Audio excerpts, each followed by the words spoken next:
wife. Do you know what we're doing today? I believe we're doing a Q&A. Sure as fuck are. Yeah. And we've been MIA for a few days, so sorry about that. Well, I had to A some cues. You did. It was taking me a while. This Jesus shit is something else. Yeah. We're only doing a Q&A over chapter 23. Right. And of Matthew. Yeah, it's seeming very much like we're going to have to do a fucking Q&A over every goddamn chapter. I mean... most of the time. We say this every opening, but yeah, because he's quoting the Old Testament and then he's also saying some shit. Yeah. And then sometimes, like in this one, there's new vocabulary. Turns out the New Testament's a lot more work than the Old Testament. It sure as fuck is. But not because it's better or anything. No. Mostly because it's worse. Yes, actually. So in some ways, not others. So it's worse in that it is literal propaganda bullshit, like all the way through. Propaganda bullshit. And okay, yeah, sure, it's got some pretty parables and fucking good words and stuff, but you know that doesn't make a book good. It just makes it more digestible. Does it though? Sometimes, sort of, in certain sections. Occasionally. I still need Tums. I mean, it's as easy to read this as it is to put a camel through the eye of a needle, or to strain a gnat. Or whatever. Fuck yeah. I'm done with Anyway, so we're doing the Q&A over Matthew chapter 23, correct? That is correct, sir. All right, you ready to get into this? Yes. Let's do it. Okie dokie.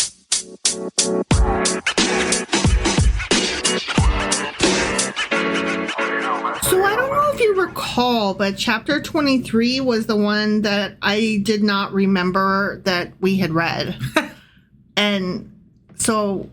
do you remember that? I was do, like, yeah. We're on chapter 23. I was summarizing and you're like, what? Yeah. And then you kept going like, what? Yeah, and I'm like, no, we did. We read this shit. I had no recollection of it. And then when I started doing the Q&A, only half of it came back. So you just like blanked this whole one. This whole chapter was just blanked out in your mind. A lot of it was. Yeah.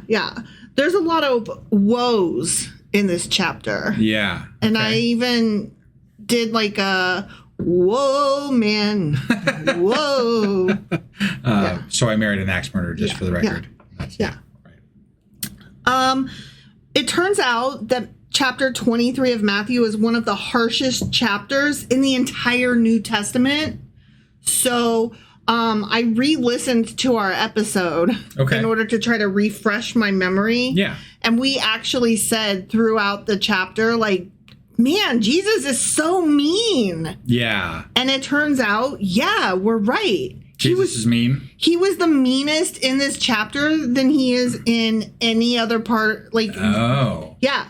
So this is the meanest Jesus there is. This is the meanest Jesus. Yeah. Okay. Yeah. And the chapter itself, again, is one of the harshest of the entire New Testament. Not a good look for him, you know? No. Like, I mean, he's not coming across as this loving, God figure thing that everybody proclaims him to be. No, it's definitely a mood, and it's definitely a choice. So what happens is we get the woes to the scribes and the Pharisees in this chapter. Okay. And it's essentially a public denunciation of the scribes and the Pharisees. Yeah. Except for the last two verses of the chapter are a lament over Jerusalem. He's like, you suck, all of you suck. And then in the last two verses, he's like, and that's sad. Okay. Here, there's a difference here. Like, I didn't really... Jesus doesn't seem to think that there's much redemption for Jerusalem, right? No, in this chapter, we especially see that he's like, oh, all of you are going to hell. Right.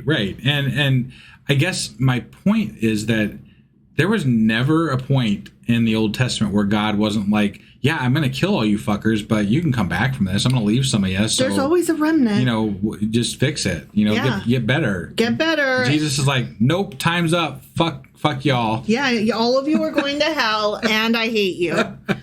We're all Jewish here, but you're the absolute worst Jews ever. It feels like they're the Jewish sect that refuses to allow themselves to be questioned, that refuses to bend to anything that they don't believe. Like, they are very secluded in their beliefs. Yeah. And they are very much their own little entity over there that everyone's like, who the fuck do they think they are? Right. And they're like, we think we're the son of Jesus, you motherfucker. Yeah. And then they're like, why? Or we think, no, son of God. I'm sorry, not son of Jesus. Yeah. I don't think Jesus has a son. Or if he does, I don't. He might.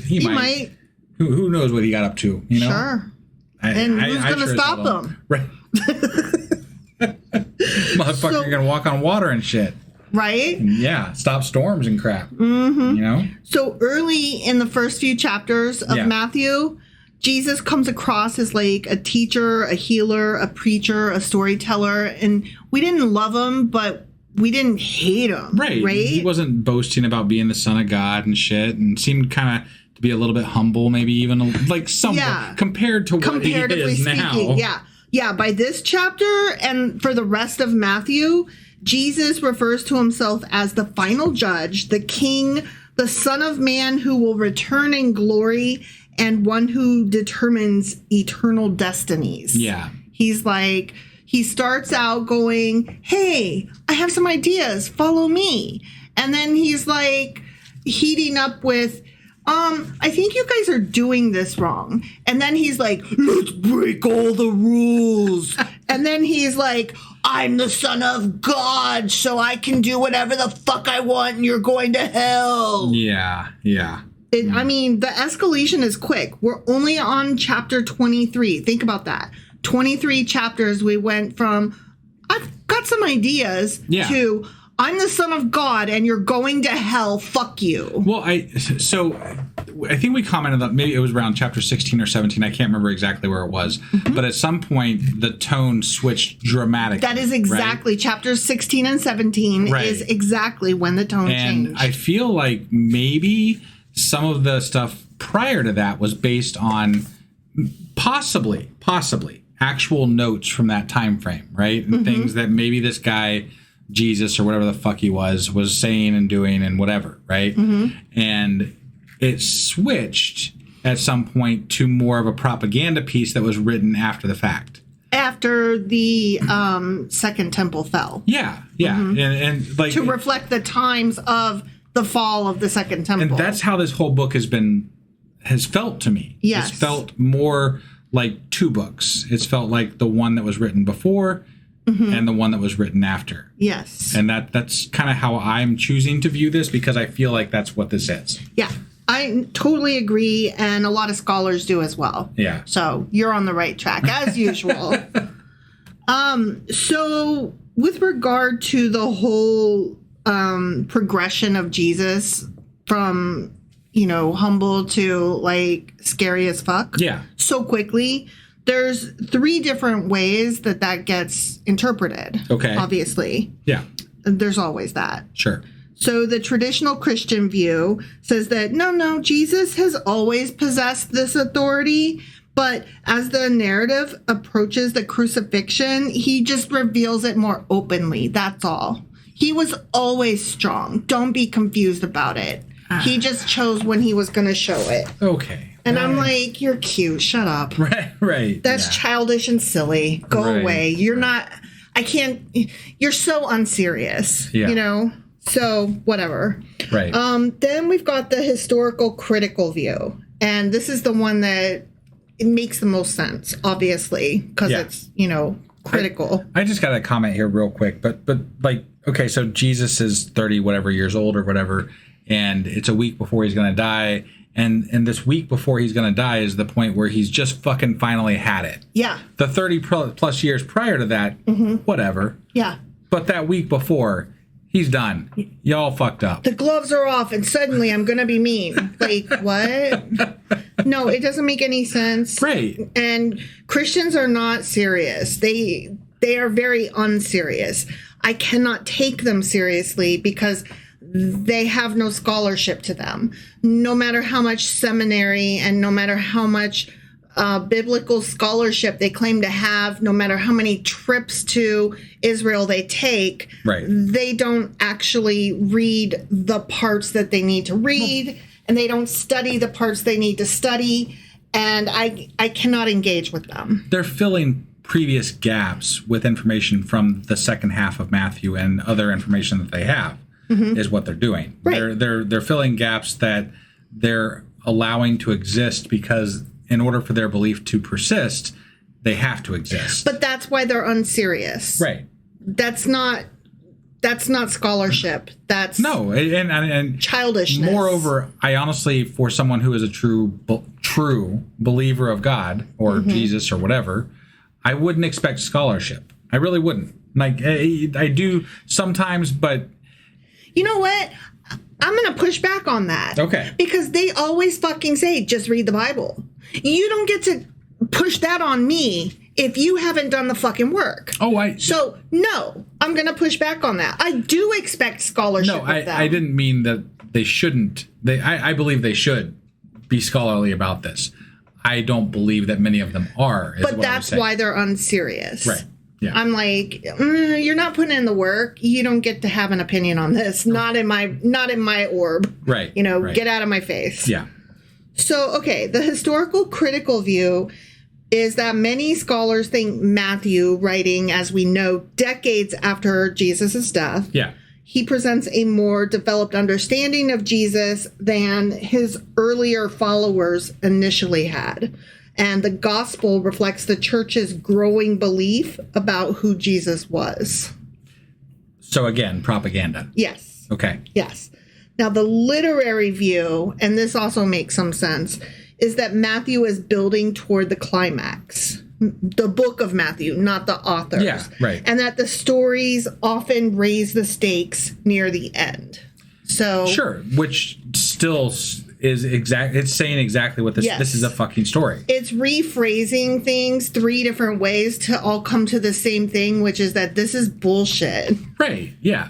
And this is you might be taking small snippets of ideas from this guy that lived and died in Jerusalem, but let's be honest, you're twisting this into something completely different. Yes. That is exactly what this book is about. That is what's happening. And it is so fucking obvious that it makes me sick to think that people actually believe this shit and think that this is fact and that this is real and that these things actually happen, because I can't, for the life of me, understand how any rational person would actually think that. Right. It is so not well written. Yeah. Much like what I just said was not well written. It wasn't written at all. I just couldn't speak well. Right.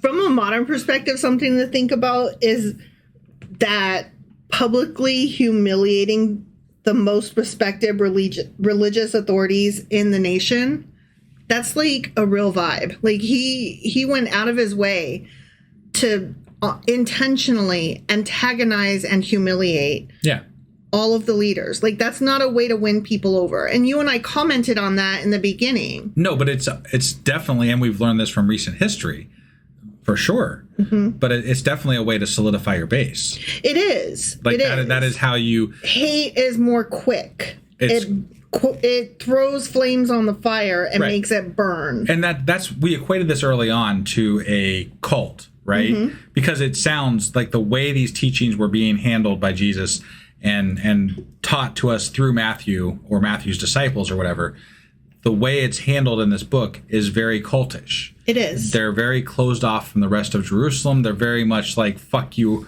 we're going our own way.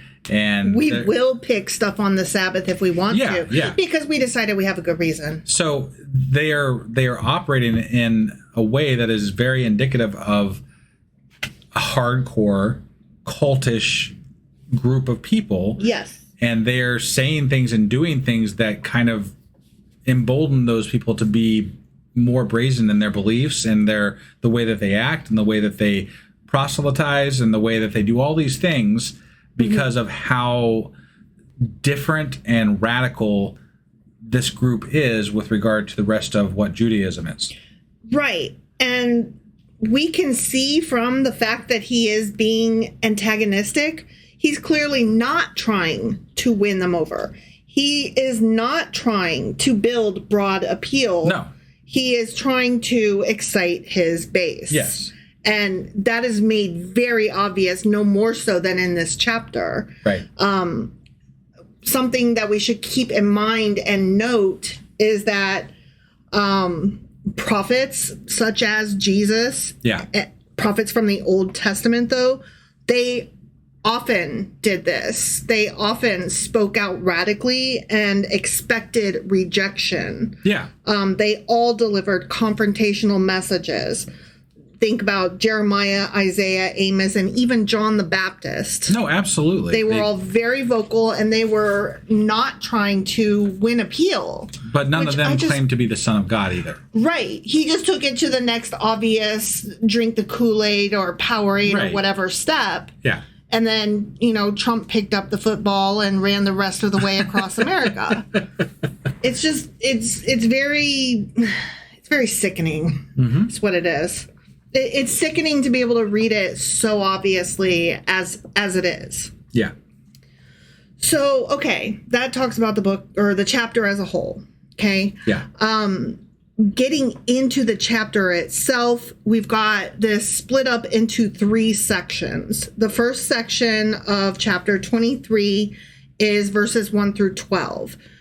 Do what they teach, but don't imitate them. It's basically, he's saying, do as they say, but not as they do, because the leaders are corrupt or what the fuck ever. Sure. Okay. He tells the scribes he tells the crowd that the scribes and the Pharisees occupy Moses' teaching authority, so people should obey the law, but they should not copy their behavior. But then he rejects that too, though. Right. I mean, no, I'm just trying to tell you what this first section is, the message is. Yeah.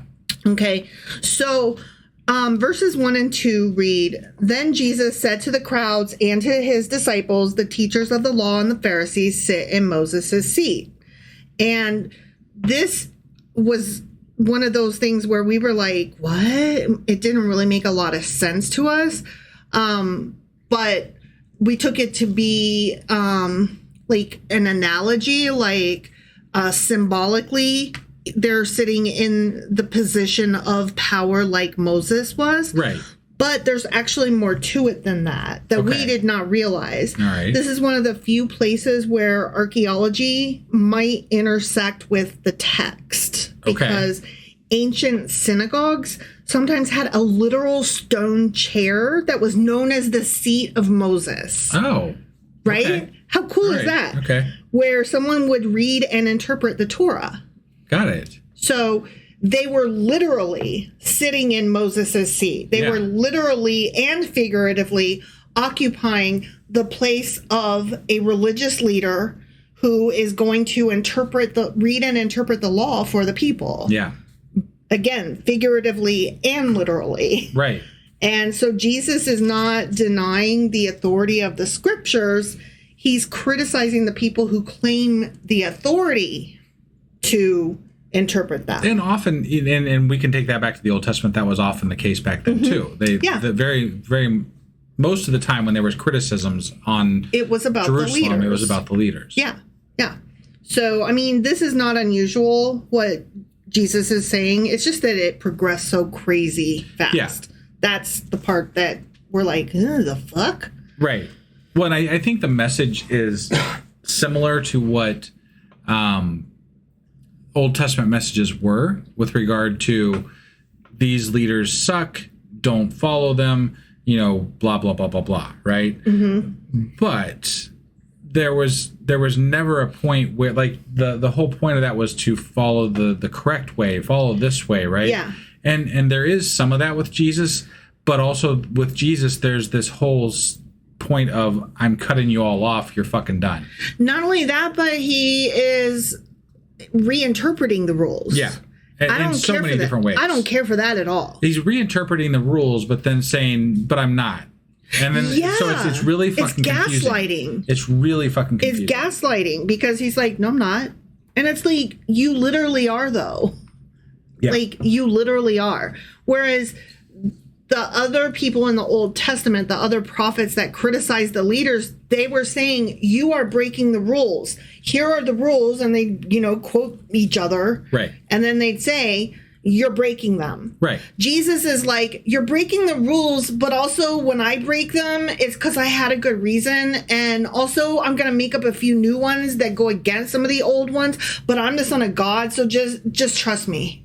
Yeah. And it's like, what? And that you can't even follow his fucking teaching. No. Because it's so all over. It's all over the fucking place. And that's why I keep having a really hard time.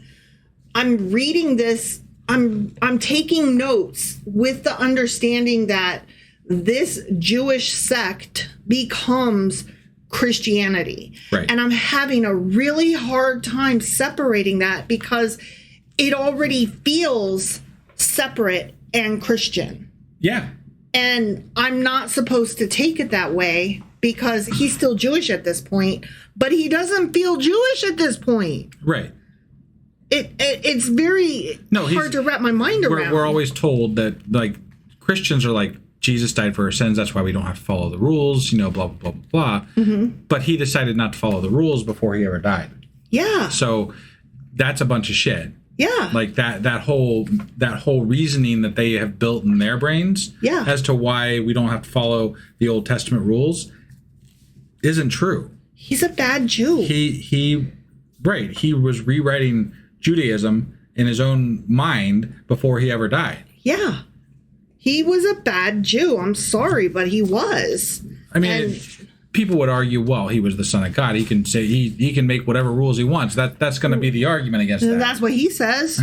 Right. Yeah. No, and that's exactly right. Like, and that's his claim. Why? But that would be the argument that we would make is like, why should we believe this? He is literally breaking Jewish law and then saying, but I'm still a Jew. Right. And I'm like, you can't have it both ways, sir. And the Jews' literal enemy, the Romans, they're the ones that propagated Christianity later in time, down the road, right? Right.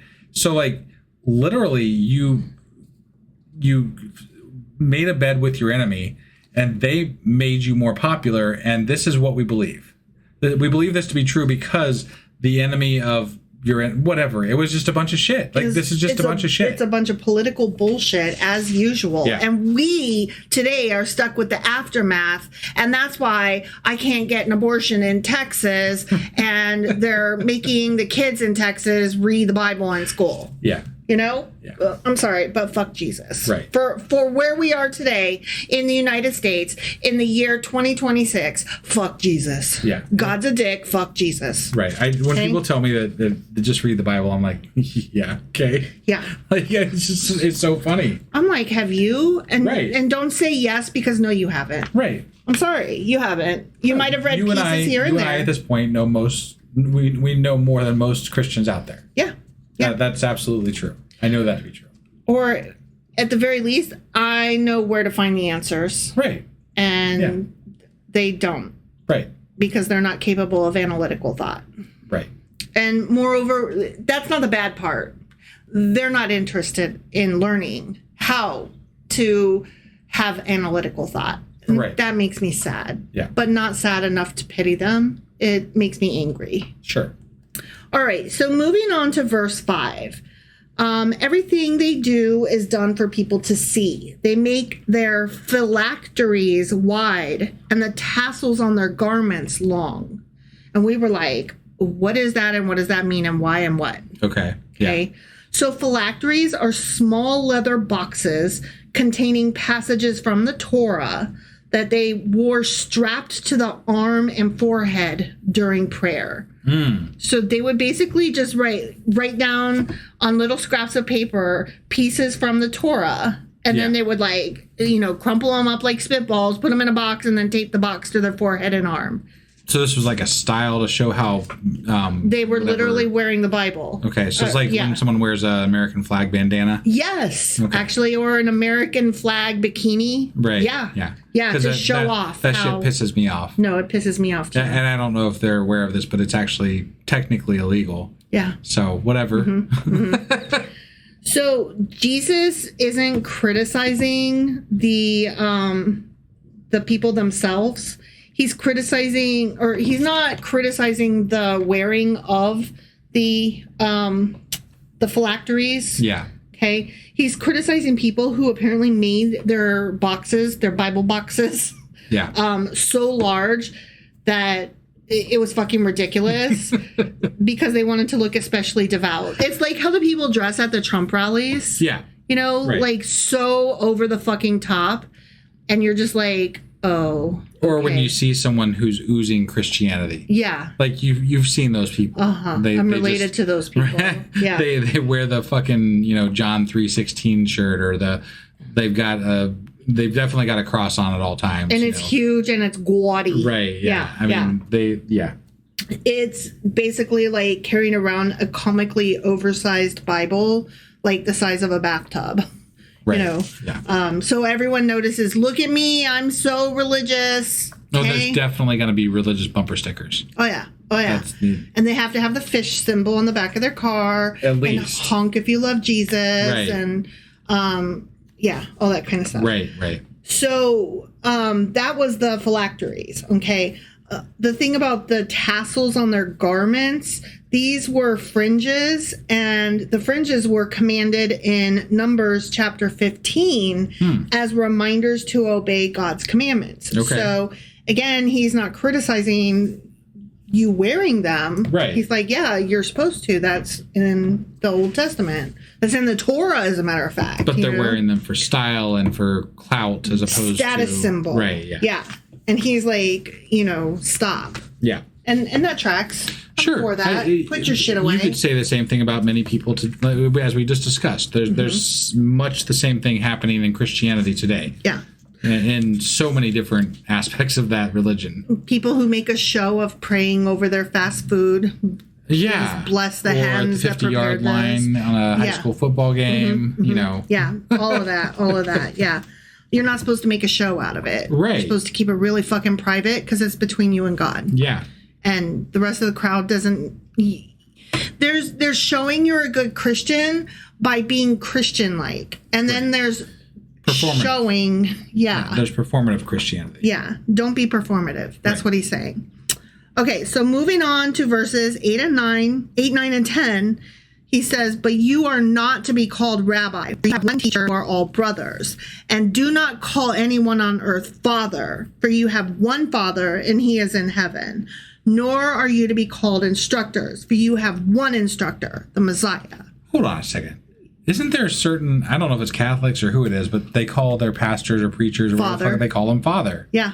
Jesus literally says, don't do that. Yeah. He says, don't call anyone on earth father. And Christians. Christians of some denomination, which I can't recall which one it is. Catholics. It's Catholics? Okay. Yeah.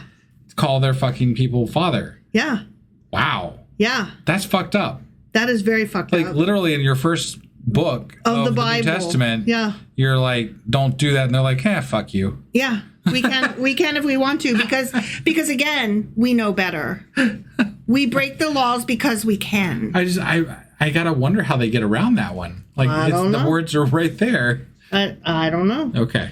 But when we read this, for the podcast, we had questions about, but honoring your mother and your father is like the second commandment. Right after honor God is the first commandment. Right.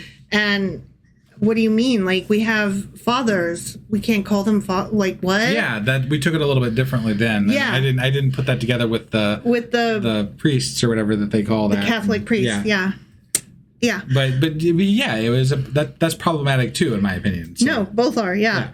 So the instruction to call no man your father has confused Christians for literal centuries because the New Testament itself ignores any literal reading of this, because the New Testament itself has many people that as we will see as we go through the New Testament, refer to things as father. Apparently, Paul talks about father so-and-so. Oh, so it rewrites it later, so it's okay to ignore this. Yeah. Okay. Yeah. All right. Yeah.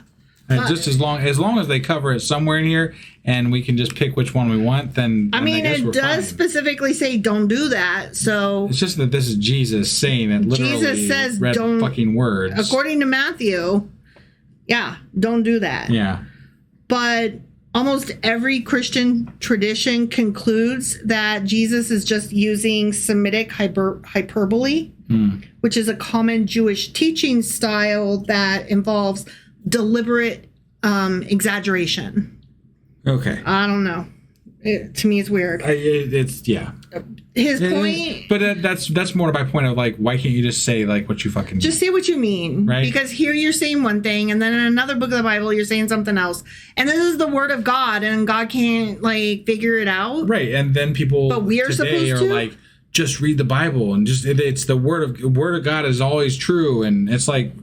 Okay, but which one? Which version? Because there's so many fucking versions and so many ways to interpret it that you can't just say that without having some sort of thought behind what you're saying. Because unfortunately for you who is saying that I just need to read the Bible, there's so many ways to read it. And not just because I'm reading it differently, but because different sects of Christianity that are also believers of Jesus are reading it differently and disagree with you about how that reading goes. And again, which prophet am I to believe when all of you are on the street corners shouting, I'm the real prophet? Yeah. Yeah. And moreover, we just heard earlier in this book that it doesn't matter. Like if you go to the wedding, right? And you're not dressed right, so you didn't believe in the correct version of Christianity, you're still fucked. So most of y'all are fucked if you're a Christian, even if you're a Christian. Yep. Good luck with that. Yeah, I know. I'm serious. So the point that Jesus apparently was probably trying to make is something along the lines of don't grant ultimate spiritual authority to human leaders. Sure. So when he says father, he means spiritual leader, not daddy. Right. But I don't know. That's still, I think the point that you made this evening about Catholic priests being father. Yeah. They are literally the speaker for God. That seems to go directly against what is being told here. It literally does. Jesus is criticizing titles that elevate the religious elites, not ordinary family relationships. Yeah. So Catholics, I would love to hear from you. Right. Let me know how you get away from this. Interested in that. Yeah. And then, so that first section was, again, verses 1 through 12. And Jesus finishes that section by talking about service and humility. Okay. So then the second section we get are the 7 woes. Whoa. To the religious leaders. Okay. He says, woe unto you. Yeah. Like a million times, it feels like. Right. It's listed as the 7 woes. Some people count it as 8 because, you know, when they speak, it's sometimes hard to tell like where things are split up. Yeah. So it's 7 or 8. Most studies call it 7 though, because that's a prettier Bible-y number. Sure. Because Bibles love 7. Yeah. Right? It's a series of prophetic condemnations. So calling someone a woe, quote unquote, it wasn't merely an insult. Okay. So when he says woe unto y'all fuckfaces, right, it's not just an insult. It's just like an ancient fuck you. It's a very, it's an Old Testament prophetic formula announcing harsh judgment. Not just judgment. Very harsh judgment. Got it. Isaiah, Jeremiah, Amos, a bunch of people use it. So equivalent to when Christians today tell us we're going to burn in hell. Yes. Got it. Or when they say in the South, bless your heart. That's not, they don't really mean for your heart to be blessed. That's not. As I said, 7 often symbolizes completeness. Yeah. It's a beautiful number, a perfect number, what the fuck ever. Sure. So Matthew or the writers thereof may be trying to portray a complete indictment of corrupt leadership. Okay. Like, y'all so corrupt, you're completely fucking corrupt. Yeah. Okay. So this covers the majority of the second half of the chapter. Sure. Again, except for the last 2 verses. Right. So this would be verses 13 through 36. Okay. Okay. So we get different woes pronounced against the scribes and the Pharisees for their intolerance, their rapacity, their false zeal, and those who would shut up the kingdom from other people. And again, he is talking about the kingdom as though it's elsewheres, maybe. Like, you know how sometimes he's like, the kingdom is in heaven clouds. Yeah. But then sometimes it's the kingdom of heaven on earth, like your community. Well, again, I feel like that was a switch that happened after that midpoint of the book, too. Like early on, it felt very earthly. And it's later been now he's talking about, now he's talking about like that mystical, magical Carolot. Right. You know, clouds in the sky, pearly gates thing. Yeah. And he's like, woe unto you who would block the gates of heaven from the rest of the people. Like, if the people are following your rules, they're not going to get to earthly pearly gate, magical God kingdom heaven. Sure. The one where I have a table and 12 chairs for all my dudes. Yeah. My Tucci gang. Yeah. You know? So then he also gives some woes against the religious leaders who make false, deceptive, or superstitious oaths and tithes. And we'll get into some of those. Okay. Those are fun. Okay, so let's start with verse 23. Woe to you, teachers of the law and Pharisees, you hypocrites! You give a tenth of your spices, mint, dill, and cumin. But you have neglected the more important matters of the law, justice, mercy, and faithfulness. You should have practiced the latter without neglecting the former. And we were like, what the fuck? Mint, dill, and cumin. What is that? What? Right. So apparently people not only would tithe like money, coin. Sure. Like even, Roman coin was the going money thing, denominations. Right. They would also have to tithe, the meat, their animals, their belongings. And one of the things that they had to tithe was their garden, their herb gardens. Sure. So I mean, it was more of a barter system back then. So I mean, that does make sense. Yeah. I hadn't thought about it. So he's criticizing them, counting out their little mint leaves, tithing their tiny little herb gardens. Yeah. While neglecting the bigger things that are more important, the justice, mercy, and faithfulness. It's basically like he's saying, y'all are missing the fucking forest for the garden trees. Sure. Which is kind of cute, but I don't know. I'm just like... And that's been said before in the Old Testament and things like that too. But at the same time, we've commented on this throughout the Old Testament. It's how the fuck are you you're supposed to do it all. Yeah. So what is like... Okay, sure. Yeah, you're supposed to mean it and tithe. So they're tithing. Why are you criticizing them for that? Right. Let's skip that and just tell them that they suck for these other reasons. Right. Like, exactly. Who gives a shit? Exactly. Just take my mint. Shut up. Like, we have the meme, shut up and take my money. And I could just imagine people saying, shut up and take my dill. Actually, I want that on a t-shirt. Yeah. All right, so then verse 24 says, you blind guides, you strain out a gnat, but swallow a camel. We were really confused at that. We were like, what even does that mean? Right. But apparently the camel joke is even funnier in the original Greek. Okay. Both of a gnat and a camel are unclean, right? Sure. Obviously. Yeah. So Jesus paints someone... Like he's painting this picture of someone painstakingly filtering their wine so that they don't accidentally ingest a tiny bug. Got it. And then swallowing an entire whole ass camel. Okay. So it's one of those intentionally cartoonish ridiculosities that they love to do. Right. It's basically a silly observation that the leaders are obsessing over tiny ritual details while committing enormous moral failures. Something that I would compare it to today would be somebody in the Facebook comments that's more worried about correct usage of the apostrophe between, it's like the dog licks its ass versus it is a dog, like Right. ITS versus IT apostrophe S. Yeah. Versus, I don't know, like release the Epstein files.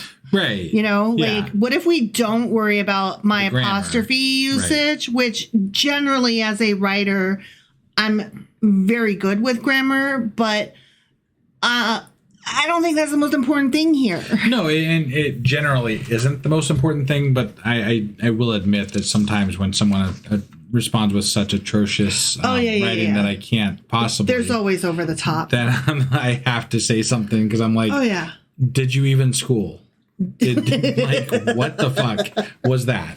No, I mean, there's obviously a point at which it's like, okay, I can't really engage with you. Right. And I'm not going to. Because, again, you're so unserious. Right. But there's a difference between an obvious grammar error. Yeah. Versus, but the sentence still is structurally sound and you're able to have a conversation. And atrocious grammar. Yeah. Yeah. But I mean, I've gotten into arguments with people, and again, they're just like more concerned with correct spelling or correct. And this is coming from somebody who loves grammar. Right. No, I think that what it ends up being in conversations where people are arguing about points, it ends up being a crutch to not argue the point and call someone stupid. Yeah, and I'm like, that's all it is. You know what? Fuck you. Don't worry about how I said it. Just release the fucking Epstein files. Right. Okay? Yeah. Just release the Epstein files. Yeah. And why is Louis C.K. back on stages and doing shows? Why? Why? I didn't. You know why? I can tell you why. Because men in America get a fucking pass. They can be out there showing their genitalia off, sending dick pics to people, and making crude, crass, nasty sexual jokes. They can grope women. They can be rapey fucksticks. They can be entire ass pedos. And give it a couple years, and everybody will just forget. And then, It's the time and place that we live in, right? Yeah. I mean, we've got the Epstein files, and yet these people are still all just doing fine. Yeah. Because of our president. It's not just our president, No, though. but it's in large part. It's in large part. Think about how hard it was to get Bill Cosby caught out. Sure. And even now, like, if he wasn't as old as he is, he could totally redo his image and come back. Sure. It's just fucking ridiculous. Yeah. No, I don't disagree. So it's not just the times. It's always been that way. Men have always gotten a fucking pass. But it's certainly not getting better. It's not getting better. It was for like 5 minutes, and then we had a black president, and every racist that was like ashamed of being racist in public, like they knew that they'd get shit for it. Yeah. They came out the fucking woodworks and were like, not my America. That was American Jesus made, and we're the biggest Christian and America first guns. I don't know if you've ever watched like videos from like the 50s when, you know, civil rights was coming about and things like that. These people that they have on news reels and shit were racist motherfuckers. Yeah.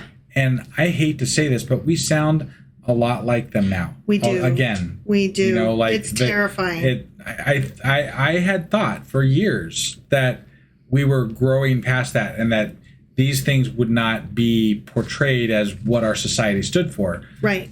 But here we are. Like, we would look at the 50s as a dark time. Yeah. And be ashamed. But, wow, I'm so glad that we're not like that anymore. Except, oops. Yeah, but we are. We are. Like, oh, well. I guess. Yeah. It's just, it really blows me away. I really don't even have the words to describe how disappointing that is to me with regard to how our country is right now. And I know that there are plenty of people of color who might hear this and be like, my white people, let me be the first to tell you that we always knew and absolutely. You were always wrong. No, and that's on me. No, you know? and that is not to diminish the suffering that has happened the whole time. But they would be the first to tell us, like, no, it was never getting better. Right. It was just easier for you to not see. No, that's what I mean. That's on me. Sure. Like, I didn't know because I am privileged enough to have never had to be on the receiving end of it. Sure. And it wasn't blatantly and in my fucking face. So I thought it was better. Right. And, here we find out, oh, no, it never was better. Yeah. And it's always bad. Yeah. And it just... I think I started listening. You and I both started listening to a podcast. It was run by Sean King, which, if you ever get a chance, I don't know if it's been a couple years since I've listened to his podcast at this point, but we used to listen to it on a very regular basis, and it's very eye opening with regard to learning more about people of color and what they go through, and just what's going on with regard to how they are diminished as human beings in the world that we live in right now. Yeah. And it was so heartening to hear someone standing up for this and making it a case, but it was disheartening to understand that these things are still happening in such abundance across our country. Right. On a daily basis. Yeah. Yeah. I mean, Breonna Taylor, you know? No, absolutely. So many. John Crawford III, right. You know? Like, that was in our back door. We went to a protest for that one. So yeah. That was crazy. You said back door, but you meant backyard. That's, yeah. Yeah. Our neighborhood. Our neck of the woods. Our neck of the woods. Yeah. It's just the tragedies are very real. They're very real, and fuck ICE and fuck police. And just know that because you're not hearing about them doesn't mean they're not happening. Yeah. They absolutely are. That's the one thing I learned out of all of this. Right. Not only was I wrong, I was wrong because I was blind and deaf. Yeah. And you have to want to see and you have to want to hear. Right. And that's hard. Yeah. That's hard. Okay, but moving on. Yes. To verse 27. Yeah.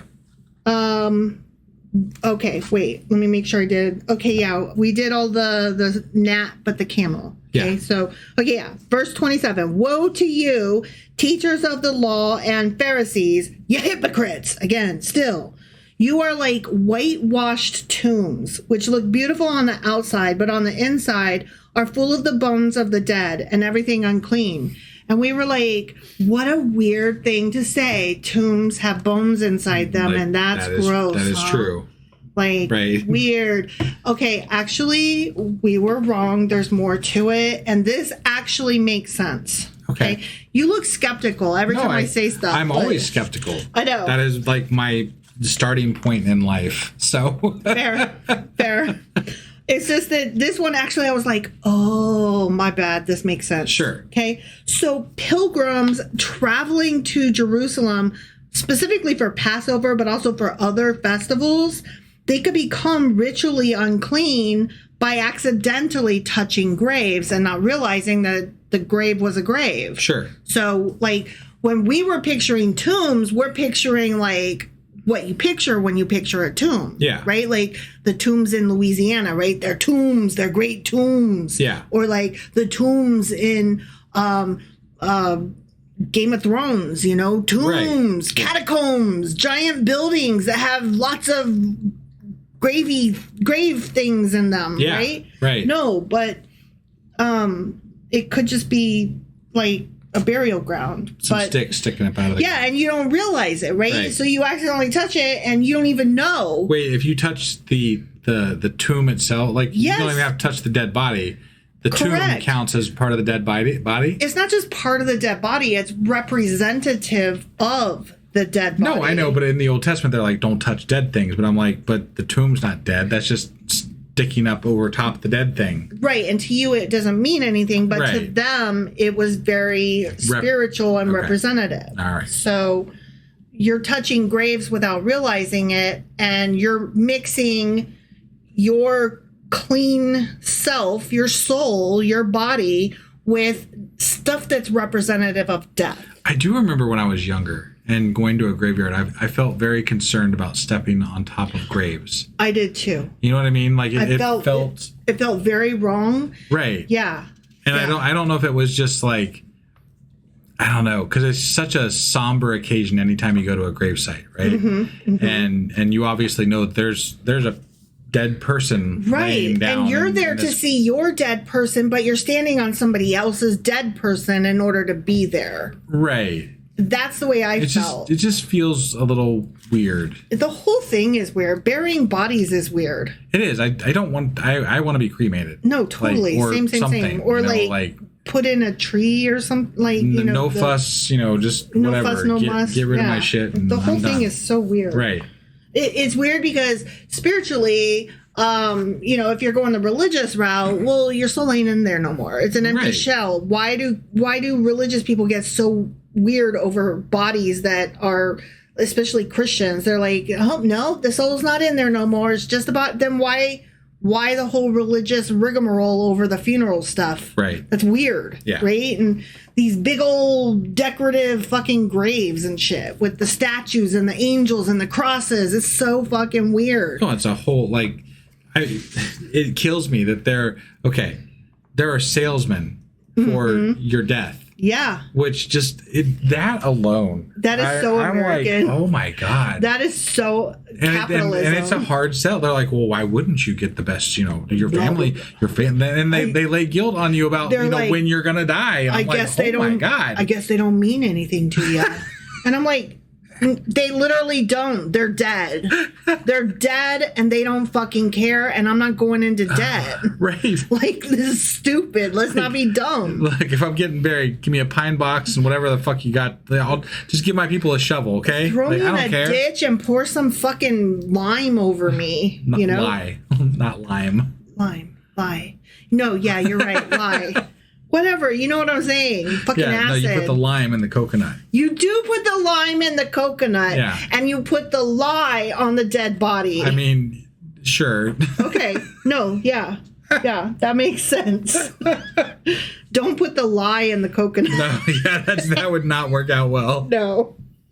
So these guys, they're traveling, right? Yeah. From far distances. Yeah. Right? To come to these festivals, these religious festivals, to do their religious things. Sure. Right? And then they accidentally walk by a grave and they accidentally touch it. Sure. And now they're unclean, right? Okay. And I mean, okay, yeah, I think it's silly for me, but for them, this was very serious. Okay. I'm trying to put myself in the serious touched graves position here. Okay. So the people would paint the tombs bright white every year. They would go out there and repaint them bright white to warn people away. Don't touch this shit. This is a grave. Careful. Watch out. Don't touch it. Right. Yeah. And so calling someone a whitewashed tomb means that you look pristine on the outside, but you're death and poison on the inside. Okay. Yeah.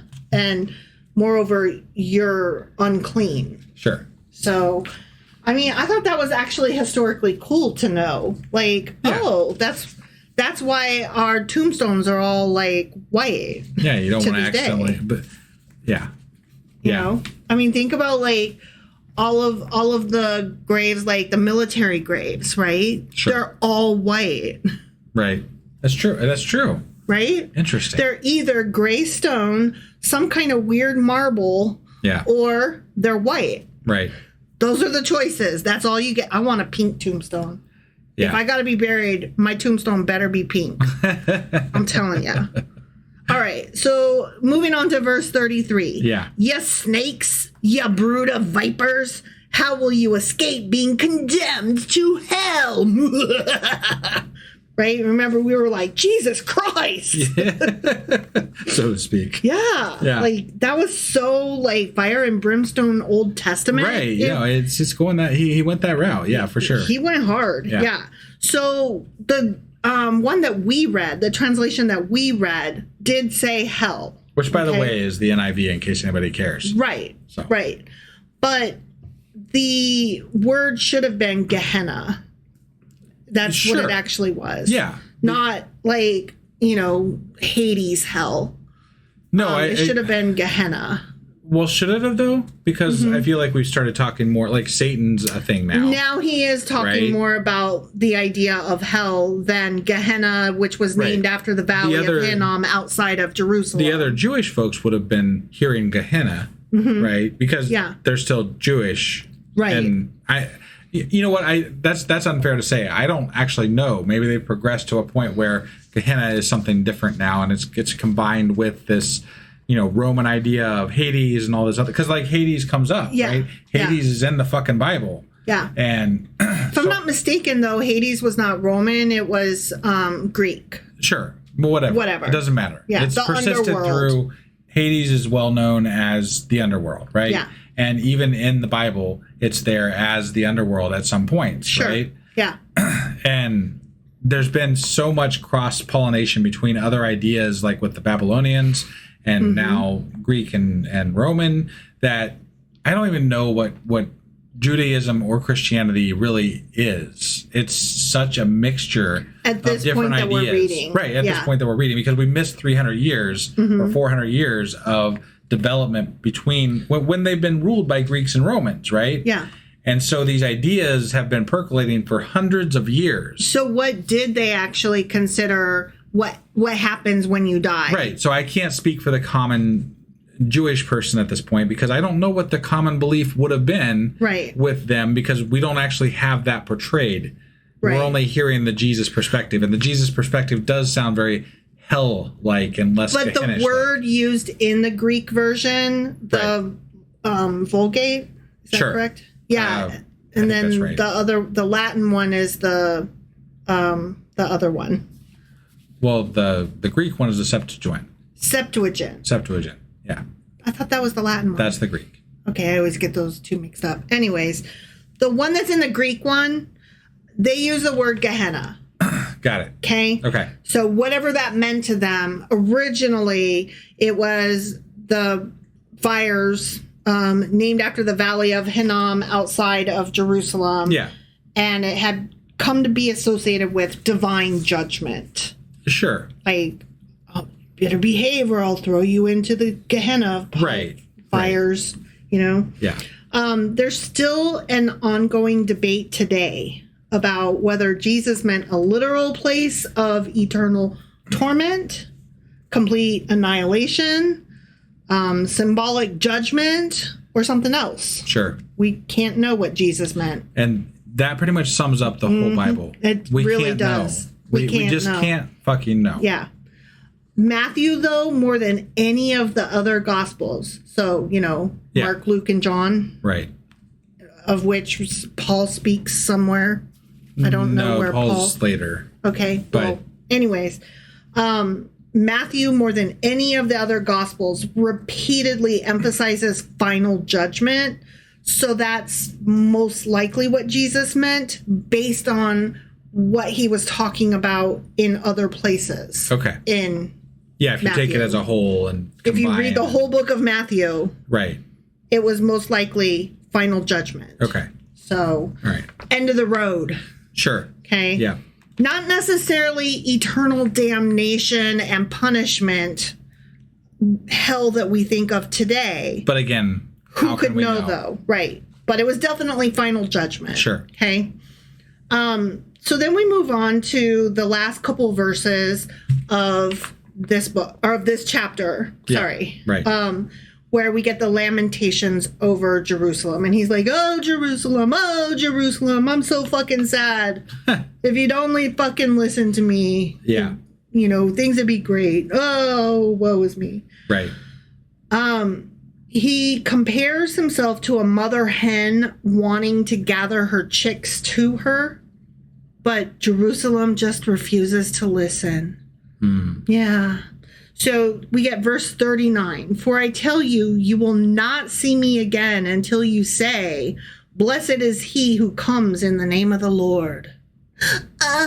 Come in the name of the Lord. Jesus. What? So that actually is a reference to Psalm 118, verse 26. Okay. Blessed is he who comes in the name of the Lord. From the house of the Lord we bless you. Okay. Okay. Yeah. So the biggest question here is really whether this chapter reflects the historical Jesus, No. Matthew's memory of Jesus, Also, sometimes, probably not, but sometimes, okay. or Matthew's community processing decades of conflict after Jesus' death. That's the one. That's the winner That's for me. the one. Yeah. Ding, ding, ding. Right. Obviously, these are not all three the same thing. Sure. These are three different ways of trying to guess what happened and what was being written about and who was writing and why. Right. And historians continue to debate where Jesus' own voice ends and the evangelist theological emphasis begins. Somewhere around chapter 16 or 17. Right? Yeah. We knew that one without looking it up. Right, yeah. Like, literally. Yeah. No, that's when we were like... Like, this is without having any studying with, like, you don't even have to study. We're neither scholars nor academics. We're just fucking reading this through and we're like, whoa, that's changed. You can hear the tone shift. Mm-hmm. You can hear the change in the way these things are being portrayed, right, at 16 to 17. Yep. And that's to me, nothing says this shit was added on like a dramatic change in wording and the way things are phrased. You know, like that's just that's something that's held consistent throughout the Bible, right? Yes. We've touched on this in almost every book that we've read, where there's usually at least one section, if not an entire half or quarter of a book or something, where something's been stuffed in. And it's you can very fucking obvious. You can always tell because there's words that were used differently. There's a tone shift. There's somebody else is talking instead. Yeah. Yeah. It's never hidden. Right. You just have to listen for it. And but we didn't even know to listen for it. You don't even have to listen for it. You just have to read it and be like, huh, that's different. Right. Right. And then think and then generally you can just think about those situations and be like, oh, well, that was happening. This is probably when it was written. And okay, so that was added then, and this is something else and whatever. And it was almost always added in later because of some political shenanigans or some kind of catastrophe or some kind of this building exploded. Right. But it I guess the part that bothers me is that there's so much debate over this, quote unquote, when in reality, you just need common sense deduction to figure this out. It's not really that difficult. The debate should be more like, this is what scholars generally believe. That should be the end. Yeah. It shouldn't be scholars are still debating this too. And I'm like, when you say that, do you mean that Christians are like, nuh-uh? Well, that's exactly right. Yeah. And you're trying to be respectful of those like, nuh-uh. Because when we say that this was written after the fact and they stuffed in different ideas, then we're saying that Jesus didn't actually say those red words, right? We're saying things that they don't agree with. But then you call them out on things like, well, Jesus said this, but then later Paul says that, right? Which, again, we haven't got to Paul yet, but like, they're going to be like, well, they interpreted it differently at this point. Like, oh, so now we can interpret things differently because you want to, but back then we couldn't, even though it was very obvious of the tonal shift, the fucking differences in when it was written versus, I mean, just... You're bringing your agenda. Shut your goddamn mouth. Right. Like, when people say that Christians cherry pick, it's not just, you're not just saying it because it's funny. You're not just saying it because they take this idea and put it here. You're saying it because the cherry picking is indicative of the whole interpretation of the Bible, right? It's not, it's nefarious from some people, like the teachers that are teaching this that to be cherry picked. Mm-hmm. That's nefarious. Yeah. But the people that are learning it that way don't know that they're actually cherry picking. They're just being taught it a different way that makes sense to view that relationship with their God in this specific way that their pastor or preacher or father wants them to fucking view it as, right? And they don't have critical thought. So right. Well, because they've been brainwashed, because they've been taught to not have critical thought, because they've been told not to question. Right. Because why would they, if they believe that this is their God then their job is to follow the tenets of their religion, and their religion is laid out for them by the leader of their church or whatever it is they belong to, right? There's no reason for them to dig any further than that into it, generally speaking, especially if you grew up in that religion. I just couldn't imagine being... I couldn't either, but... I couldn't imagine being told don't ask questions and going, okay.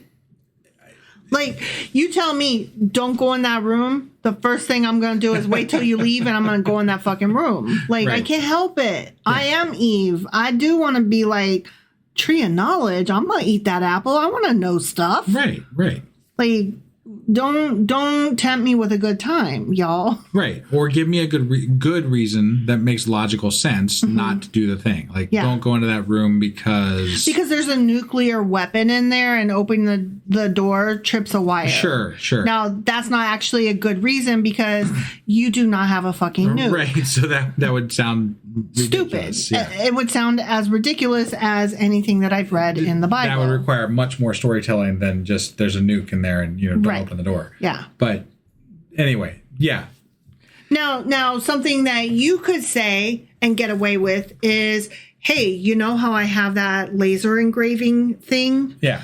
Don't go in there because it's running, and if you open the door too far, it'll hit the thing and mess up, and it takes like fucking 13 hours to fucking run, and I'll have to start it all over, and then I will hate you forever. Right. A legitimate reason that's known due to a thing that's happening that you can actually tell is happening. Yeah. So, whatever. And also the laser light thing, if you look right at it, like it can harm your eyes. It's not good for you. Yeah. So, I mean, all of that, I'm like, okay, yeah, I don't want to go in that garage either. Right. So I guess I'm not going in there today. Right. I guess I'm not getting the lawnmower out and mowing. Okay. All right. Well, anyway, that was our Q&A for Matthew chapter 23. Sure as fuck was. And we are going to try to be back soon with... Q&A over Little Maddie chapter 24. All right. We'll see you then. Bye.